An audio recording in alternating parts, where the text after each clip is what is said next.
Friends, welcome to Bhoomika kitchen. ನಾನು ಭೂಮಿಕಾ ಸುದರ್ಶನ್. ಎಲ್ಲರೂ ಹೇಗಿದ್ದೀರಾ? ಎಲ್ಲರೂ ಚೆನ್ನಾಗಿದ್ದೀರಾ ಅಂತ ಭಾವಿಸ್ತಾ ಇವತ್ತು ಮೊದಲು ನಾನು ನಿಮಗೆ ಯುಗಾದಿ ಹಬ್ಬದ ಶುಭಾಶಯಗಳನ್ನ ತಿಳಿಸ್ತಾ ಇದ್ದೀನಿ. ಹೊಸ ವರ್ಷನ ಖುಷಿ, ಸಂತೋಷ, ನೆಮ್ಮದಿಯಿಂದ ಪ್ರಾರಂಭ ಮಾಡೋಣ. ಇವತ್ತು ಪ್ರತಿದಿನದಂಗೆ ಬೆಳಗ್ಗೆ ಎದ್ದ ತಕ್ಷಣ ಬಾಗಿಲಿಗೆಲ್ಲ ತೋರಣ ಕಟ್ಟಿ ನಂತರ ದೇವ್ರ ಪೂಜೆ ಮಾಡಿ ಬೇವು ಬೆಲ್ಲ ತಿಂದು ಈ ದಿನನ ಪ್ರಾರಂಭ ಮಾಡಿದ್ದೀನಿ. ಇವತ್ತಿನ ದಿನದ ಸ್ಪೆಷಲ್ ನಮ್ಮ ಮನೇಲಿ ಏನಪ್ಪ ಅಂತ ಅಂದರೆ ಊಟದ ಸ್ಪೆಷಲ್ಲು ಮಾವಿನಕಾಯಿ ಚಿತ್ರಾನ್ನ. ಮಾವಿನಕಾಯಿ ಹೊಸದಾಗಿ ಬಂದಿದೆ, ಫ್ರೆಶ್ ಆಗಿ ಚಿಗುರೊಡೆದು ಮಾವಿನಕಾಯಿಯಾಗಿ ಭಾರಿ ರುಚಿಯಾಗಿದೆ, ಹುಳಿಯಾಗಿ. ಅದನ್ನು ಉಪಯೋಗಿಸಿ ಚಿತ್ರಾನ್ನ, ಒಬ್ಬಟ್ಟು, ಕೋಸಂಬರಿ, ಒಬ್ಬಟ್ಟಿನ ಸಾರು, ಈ ಥರ ಹಲವಾರು ಅಡುಗೆಗಳನ್ನ ಮಾಡಿ ನಾವೆಲ್ಲರೂ ಒಟ್ಟಿಗೆ ಮನೆಯವರೆಲ್ಲ ಕೂತ್ಕೊಂಡು ಊಟ ಮಾಡ್ತೀವಿ.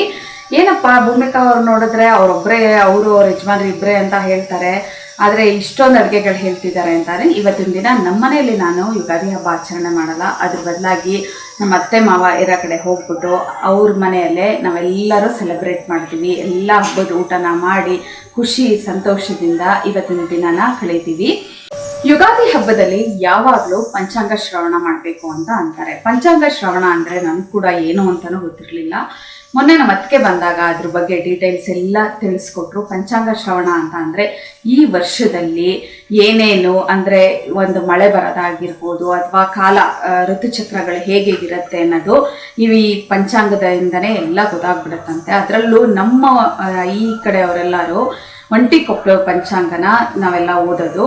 ಅದ್ರ ಶ್ರವಣ ಮಾಡೋದ್ರಿಂದ ಈ ವರ್ಷದ ಪೂರ್ತಿ ಹೇಗಿದೆ ಅಂತ ಒಂದು ಬ್ರೀಫ್ ಆಗಿ ನಮಗೆ ಒಂದು ಐಡಿಯಾ ಸಿಗುತ್ತೆ.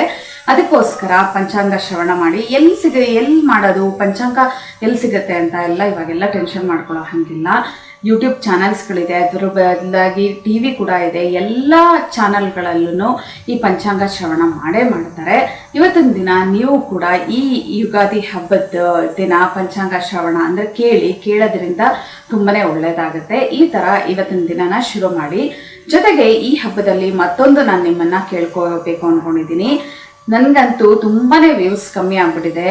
ಅಡುಗೆಗಳಂತೂ ಸ್ಪೆಷಲಾಗಿ ಮಾಡಿ ಹಾಕ್ತಾನೆ ಇದ್ದೀನಿ, ಆದರೂ ಯಾಕೆ ಅಂತ ಗೊತ್ತಿಲ್ಲ. ನೀವೆಲ್ಲರೂ ನನಗೆ ಸಪೋರ್ಟ್ ಮಾಡ್ತಾ ಇಲ್ಲ. ದಯವಿಟ್ಟು ಸಪೋರ್ಟ್ ಮಾಡಿ ಅಂತ ಕೇಳ್ಕೊಳ್ತಾ ಇದ್ದೀನಿ. ನೀವೆಲ್ಲರೂ ನನ್ನ ಚಾನಲ್ನ ವೀಕ್ಷಿಸಿ, ಬೆಳೆಸಿ, ಶೇರ್ ಮಾಡಿ ಪ್ರತಿಯೊಬ್ಬರಿಗೂ. ಆವಾಗ ಬೆಳೆಯಬಹುದು. ಅಥವಾ ನನ್ನ ಅಡುಗೆಗಳಲ್ಲಿ ಚೇಂಜಸ್ ಏನೇ ಇದ್ರೂ ನೀವು ಹೇಳಿದ್ರೆ ಅದನ್ನು ನಾನು ಸರಿ ಮಾಡ್ಕೊಳ್ತೀನಿ.